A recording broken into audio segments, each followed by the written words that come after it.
Humans dominate the planet. We built cities that scrape the clouds. We've split the atom, and we are currently planning our migration to other worlds. We are, by all accounts, the ultimate winners of the evolutionary lottery. But what if I told you that our current existence is a total statistical impossibility? What if I told you that 70,000 years ago, your direct ancestors didn't just struggle, they were almost wiped off the face of the Earth entirely? Scientists have found the evidence. It's written in our DNA. There was a moment in our past where the entire human population collapsed to a number so low, fewer than the capacity of a local high school auditorium, that we were effectively a ghost species. Think about that for a second. If just one more person had died, or if one child hadn't been born during that winter, you wouldn't be here. Your parents wouldn't be here. The entire civilization you see around you, everything, would never have happened. We weren't the apex predator then. We were a fragile, dying fringe group, huddling in the dark, waiting for an extinction that was already at our doorstep. So, here is the burning question that keeps experts up at night. If we were essentially a dead species walking, what specific secret allowed those few thousand survivors to cling to life when every other factor of the natural world was demanding our extinction? Did we stumble upon a new way to think? Did we discover a biological trick that allowed us to endure when our bodies should have failed? Or was it something much darker and more primal? You aren't just watching a history lesson today. By the time we reach the end of this video, you are going to understand the precise mechanism, a hidden dormant trait that saved humanity from the brink. It's a trait that still lives inside every single one of us today, driving our ambition, our fear, and our success. If you've ever wondered why humans are so obsessed with survival, why we crave connection in the face of isolation, or why we are the only species that refuses to give up, the answer isn't in our technology. It's in that moment, 70,000 years ago. We are going to look at the climate data, the genetic markers, and the brutal reality of the Toba catastrophe. And in the final moments, I'm going to reveal the one singular reason those survivors made it through the fire, and why that same trait is the reason you are watching this right now. Are you ready to see what humanity looks like when we have absolutely nothing left to lose? Let's dive in. 70,000 years ago, the world was a high-stakes arena, and humanity was barely holding its own. If you could step back in time and stand on the African savanna, you wouldn't see the masters of the planet. You would see a species clinging to the edges of existence. Our ancestors were already on the move, spreading across the African continent in small, tightly knit bands. They were clever, yes. They had learned to sharpen stones and coordinate their hunts, but they were also constantly hunted. They lived in a world where a minor infection could be a death sentence, where a single bad season meant watching your entire community wither away from starvation, and where the line between us and extinction was thinner than a razor's edge. Life was a relentless, grinding routine of survival. Every morning, the question wasn't, what will we achieve today, but will we live to see the sunset? They navigated a landscape filled with apex predators, massive cats, towering hyenas, and creatures that would make a modern lion look like a house pet, that viewed humans not as rivals, but as a convenient, slow-moving source of protein. They dealt with unpredictable climate shifts that could turn a lush feeding ground into a dust bowl in a matter of months. Yet despite this constant pressure, humanity was doing something remarkable. We were growing. We were expanding our range, adapting our tools, and pushing deeper into new, hostile territories. By every metric of the time, we were a success story in the making. We were proving that intelligence and cooperation could overcome almost anything nature threw at us. There was nothing, not a single sign in the sky or the earth, to suggest that humanity was on the verge of its greatest threat. But here is the most terrifying part of this entire reality. The danger that was coming didn't have teeth. It wasn't a rival tribe looking to steal resources. It wasn't a plague that you could run from, or a beast you could fight with a spear. The danger was something much more insidious. It was something that couldn't be seen, couldn't be outrun, and couldn't be reasoned with. While our ancestors were busy perfecting their lives, refining their language, and focusing on the immediate challenges of the day, they were completely unaware that the ground beneath them was a ticking time bomb. The earth itself was shifting. Pressure was building deep within the crust, and the atmosphere was about to be weaponized against us. We were focused on the predators in the grass, never realizing that the biggest threat was the very air we were breathing. To understand why we survived, we first have to understand the specific type of world they occupied. This was a world of micro-cultures. Small groups of humans were operating in near-total isolation from one another. Because travel was so dangerous, and communication was limited to vocalizations and simple gestures, these groups developed their own unique ways of solving problems. This isolation was both a strength and a weakness. It meant that if one group discovered how to effectively dry meat to survive a drought, that knowledge stayed within that group. It didn't spread. It couldn't spread. Humanity was a series of localized experiments, each one hanging by a thread. Consider the cognitive load they carried. Every day they were performing a masterclass in situational awareness. To survive, they needed an encyclopedic knowledge of their surroundings. Which plants were medicinal? Which were poisonous? Where would the water be when the riverbeds went dry? How do you track an animal that is faster, stronger, and more lethal than you? They were living at the absolute peak of their physical and mental capacity. They were not primitive in the way we often think of them. They were highly skilled, hyper-aware survival machines. And yet, they were living in an illusion of stability. They believed the cycle of the seasons was a constant. They believed that as long as they remained vigilant against the visible threats, they would endure. They had no concept of deep time or global catastrophes. They had no way of knowing that the very foundations of their world were about to be shattered. As they moved through the savannah, they were laying the groundwork for what we would later call culture.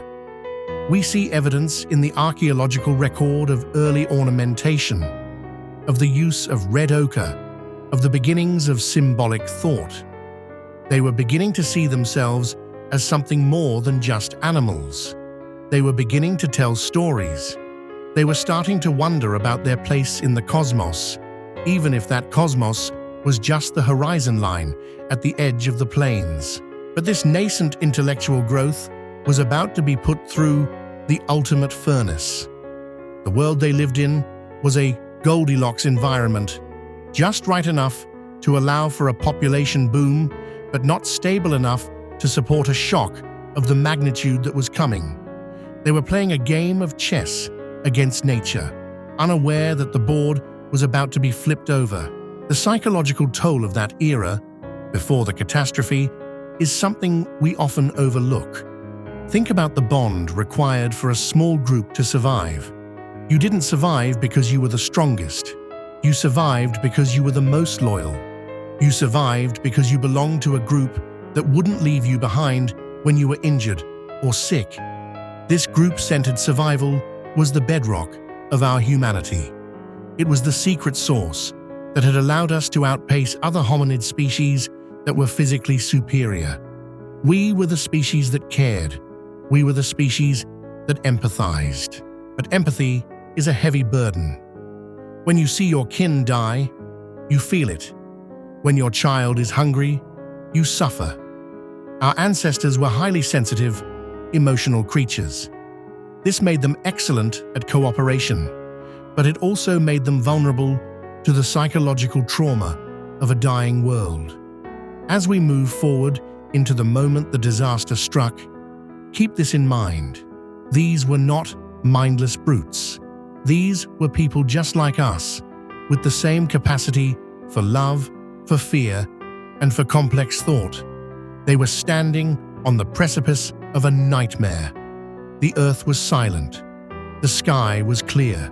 The hunters were out, but deep below their feet, in the silent, molten heart of the planet, the pressure had reached a critical mass. The caldera was ready. The world as they knew it was about to vanish in a roar that would be heard around the globe. They were living their last days of normal, and they had no idea the stage was set for a catastrophe that would test the absolute limits of human biology and willpower.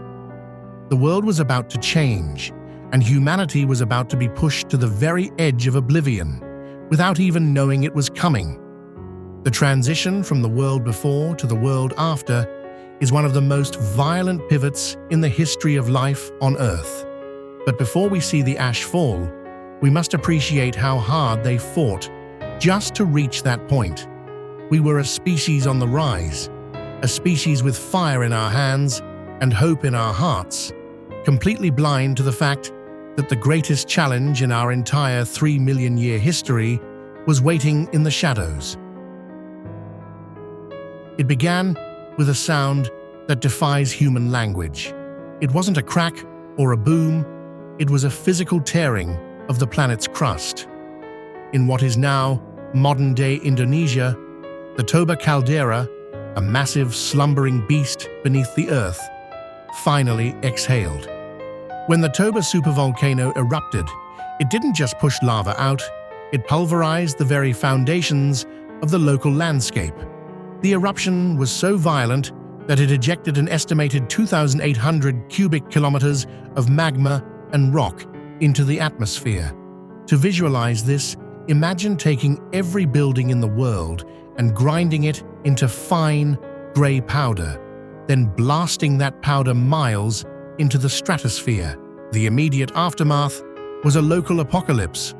For miles around the epicenter, the world simply ceased to exist.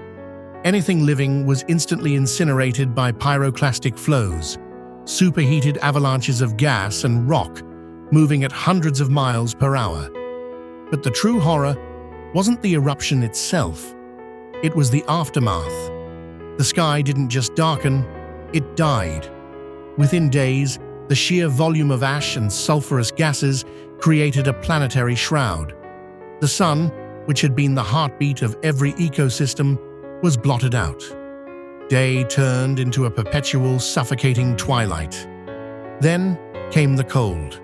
As the sulfur aerosols reflected the sun's warmth back into space, global temperatures plummeted. We aren't talking about a chilly winter. We are talking about a volcanic winter that experts believe lasted for a decade. The temperature dropped by as much as 10 to 15 degrees Celsius across the planet. For a world that had been slowly warming, this was a death sentence. In the span of a single season, the lush environments our ancestors relied on vanished.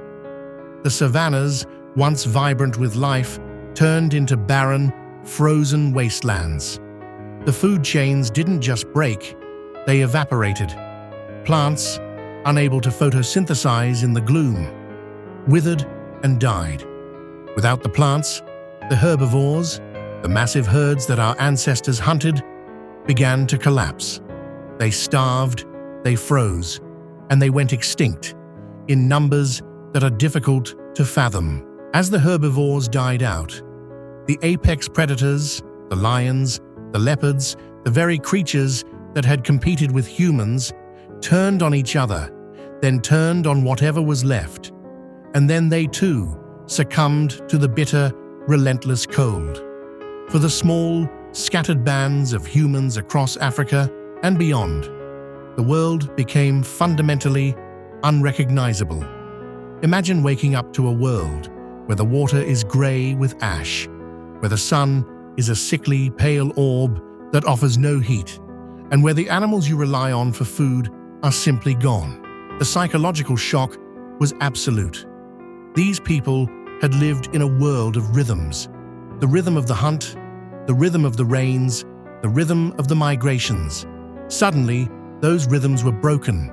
The normal was replaced by a terrifying, silent void. Everywhere, humans began to struggle. The reliance on those microcultures we discussed earlier became their greatest weakness. A group that knew how to hunt in the grasslands suddenly found themselves in a landscape that resembled the Arctic tundra. The knowledge they had passed down for generations, the maps of waterholes, the migratory patterns of prey, the seasons of gathering, became obsolete overnight. It was as if they had been dropped onto an alien planet. Survival became a matter of pure, agonizing chance. As the food sources disappeared, the first casualties were, tragically, the most vulnerable. The elderly, who held the collective memory of the group, and the very young, who could not withstand the biting cold, were the first to go. But it didn't stop there. Small bands of humans were reduced to skeletons. The constant gnawing hunger forced them into desperate measures. They stopped migrating because there was nowhere left to go that wasn't suffering from the same famine. They huddled in caves, burning whatever fuel they could scavenge, listening to the howling wind outside, wondering if this was the last generation of their kind. The social fabric that had kept us together began to fray. In a world where there is barely enough to keep one person alive, the instinct for altruism is put to the ultimate test.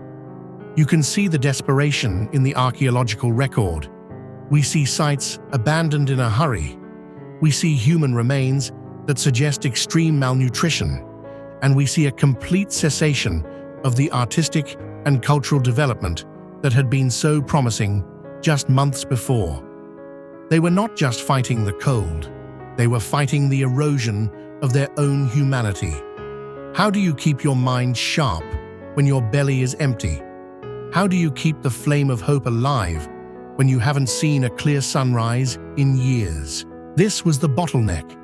As the populations in East Africa, in the Middle East, and in Asia were systematically wiped out by the volcanic winter, the survivors weren't the ones who were the strongest or the most aggressive. They were the ones who could adapt in the dark. The world had become a claustrophobic cage. The distance between one group of survivors and another became so vast that they were effectively stranded. They had no way of knowing if anyone else on Earth was still breathing. They were entirely alone. Every morning, the survivors would emerge from their shelters to check the horizon.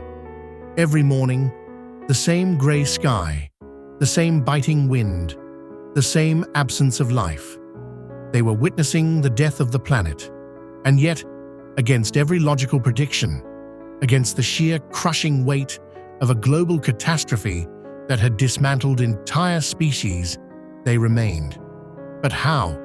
How did they manage to find food when the earth was barren? How did they manage to keep their infants warm when the wood was wet and the fire was a luxury?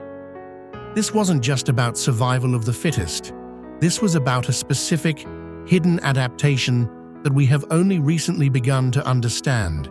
As the global temperature continued to drop and the ash continued to choke the life out of the biosphere, the survivors were faced with a choice that every human descendant of theirs would eventually face: succumb to the cold or find a way to re-engineer their own reality. The world was dying, the clock was ticking, and the population had dwindled to those few thousand souls, a number so low, so incredibly precarious, that they occupied only a tiny fraction of the planet's surface. They were the last embers of a fire that was nearly extinguished. And yet, within that cold, dark, and hollowed-out world, the engine of our future was beginning to turn. The stage is now set. We've seen the catastrophe, we've seen the collapse, and we've seen the terrifying odds. But the most important chapter of this story is the one that historians and biologists are only now beginning to piece together. It wasn't luck that saved them. It was something else. And that something is exactly what we are going to uncover in the next part of this investigation. If they had been just a little bit weaker, or if they had hesitated for just one day, we wouldn't be here. So, what was the catalyst that allowed them to survive when everything else failed? We are about to look into the secret of the survivors. If you look at the DNA of every human on this planet today, all 8 billion of us, you will find something deeply unsettling. When geneticists map our genomes, they don't see the massive, diverse, and sprawling history one might expect from a species that has dominated the globe for so long. Instead, they see a genetic bottleneck. They see the fingerprints of a near-total extinction event. We aren't as genetically diverse as you might think. Compared to other primates, human genetic variation is shockingly low.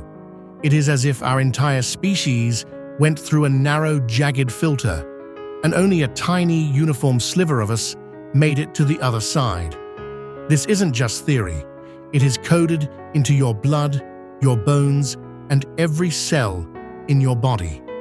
It is the story of a narrow escape that defined who we are today.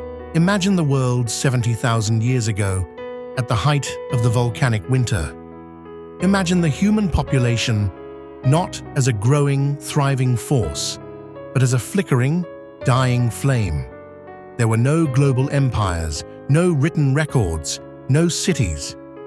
There were only small, isolated bands of hunter-gatherers, each clinging to a distinct, localized existence. Then, the bottleneck closed. Think about the sheer scale of the loss.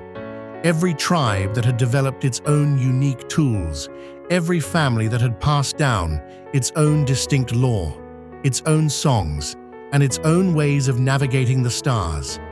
Every language that had been painstakingly built over thousands of years of human interaction. It was all snuffed out. One by one, the groups went silent. The fires went out. The stories ceased to be told. In that cold, dark, and indifferent world, humanity was hanging by a literal thread. Scientific estimates vary, but some suggest the breeding population, the number of people capable of sustaining the species, dropped to as few as 1,000 tons to 10,000 individuals. Put that into perspective.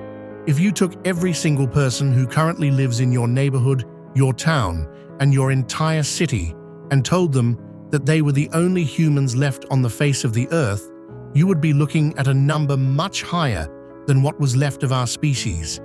It is a terrifying image, a handful of humans scattered across a vast, freezing, and ash-covered planet. They were separated by impossible distances, with no way to communicate, no way to trade, and no way to signal for help. They were essentially strangers to one another, drifting through the dark, waiting for a dawn that seemed like it would never come. What happens to a species when it is pushed this far? You don't just lose numbers, you lose the collective wisdom of our kind. When a tribe dies, their knowledge of the world dies with them. When a grandmother passes away without being able to pass on her skills to the next generation, that memory is erased forever.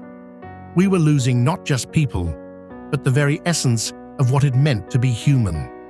We were undergoing a brutal, rapid culling of our collective potential. This is where the tension becomes unbearable.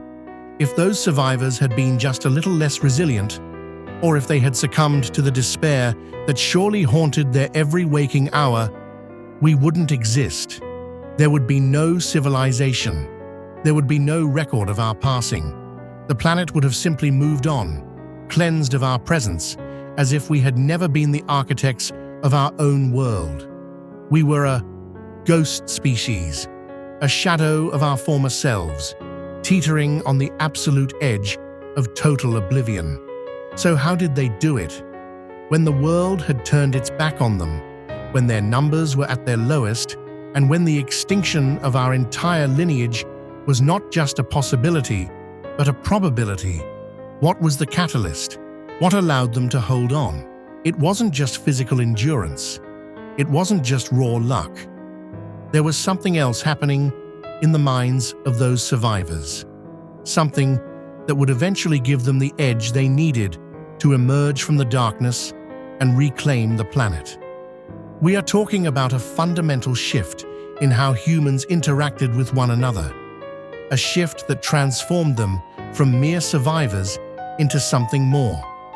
It is time to look at the secret, the hidden power that kept the fire of humanity from going out forever.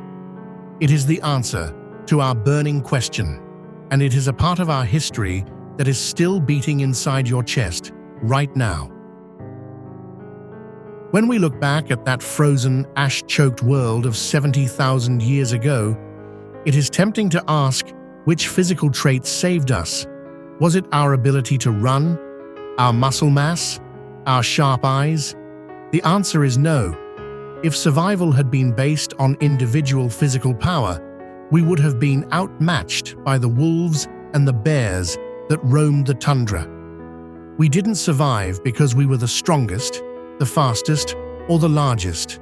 We survived because we were the most integrated. We were a species that had evolved to survive through each other. The secret weapon of our ancestors wasn't found in their biology. It was found in their connection. While other species faced the Toba catastrophe as individuals or small rigid units, humans possessed a unique, flexible form of intelligence, tribal intelligence. When the environment collapsed, our ancestors didn't just huddle and wait for death. They leveraged a suite of traits that until then had been underutilized: high-level cooperation, symbolic communication, and an almost pathological drive to share knowledge. Think about what it takes to survive in an ice-covered wasteland. One person alone would perish within days. But a group could share the burden of warmth. They could coordinate hunts even when prey was scarce. They could use language, even in its most primitive, nascent form, to pass down critical life-saving information: which berries were safe, how to trap small game in the snow, and most importantly, how to master fire. Fire was the great equalizer. It wasn't just about heat, it was about safety and nutrition. By cooking food, our ancestors unlocked more calories from limited resources, fueling the very brains that were needed to solve the problems of their dying world. And because we shared this fire, we shared our stories. These weren't just stories for entertainment. They were blueprints for survival. Through storytelling, a successful strategy developed by one hunter could be taught to every child in the tribe. We turned individual experience into collective memory. We didn't have to relearn the hard lessons of the world because our culture allowed us to inherit the wisdom of those who came before us. This is the birth of what we call human culture. The traits that saved those few thousand survivors, the ability to empathize, to coordinate, and to innovate under pressure, became the defining characteristics of our species. We became wired to look for the us in any situation. Even in the deepest gloom of the volcanic winter, we weren't just surviving. We were building the foundations of a social network that would eventually span the globe. We learned that the tribe was the most effective survival tool ever created. It allowed us to buffer against the chaos of the natural world. If one of us was weak, the others provided support. If one of us was hungry, the others shared. This radical form of cooperation is why we are here today. It is the reason we built cities, crossed oceans, and eventually reached for the stars. Every skyscraper you see, every piece of technology you use, and every complex system we rely on is just a modern, massive extension of that original, ancient impulse to work together. We survived because we were the only species that realized that the best way to conquer a hostile world wasn't to fight it alone, but to change the way we related to each other. We built a collective brain, a shared consciousness, and a social safety net that was strong enough to bridge the gap between extinction and rebirth. The bottleneck didn't break us. It forced us to evolve. It stripped away everything that wasn't essential and left behind the core components of humanity: our need for each other, our reliance on shared knowledge, and our stubborn, relentless refusal to give up. We didn't just survive the near extinction of our species. We were forged by it. We emerged from that volcanic winter not as the same creatures who entered it, but as something more resilient, more collaborative, and more dangerous to our enemies than we had ever been before. Now, we have reached the climax. We have seen the disaster. We have felt the fear of the bottleneck. And we have identified the secret that saved us. But there is one final question remaining. If this trait saved us 70,000 years ago, what is it doing to us today? And more importantly, how can we use that same ancient power to face the challenges of our own modern world? Let's answer the burning question.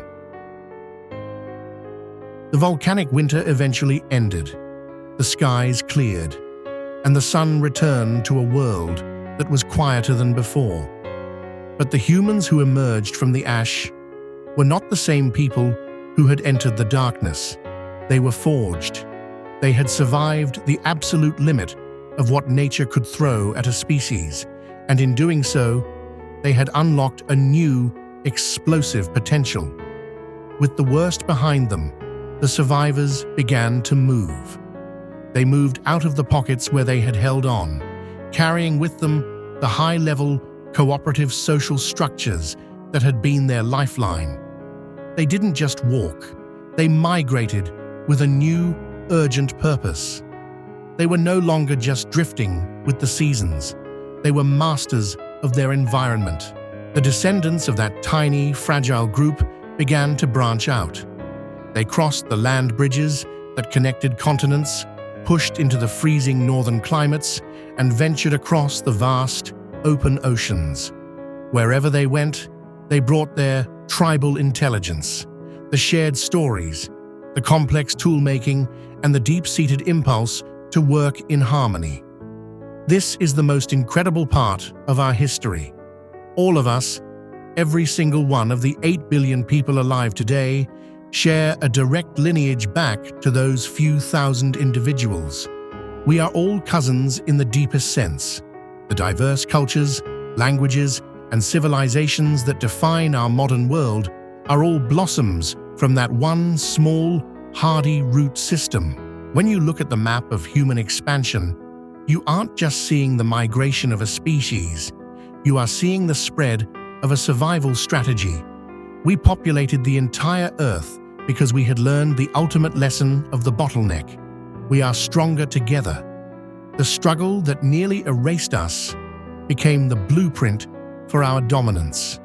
We stopped being a species that lived in fear of the environment and became a species that actively reshaped it.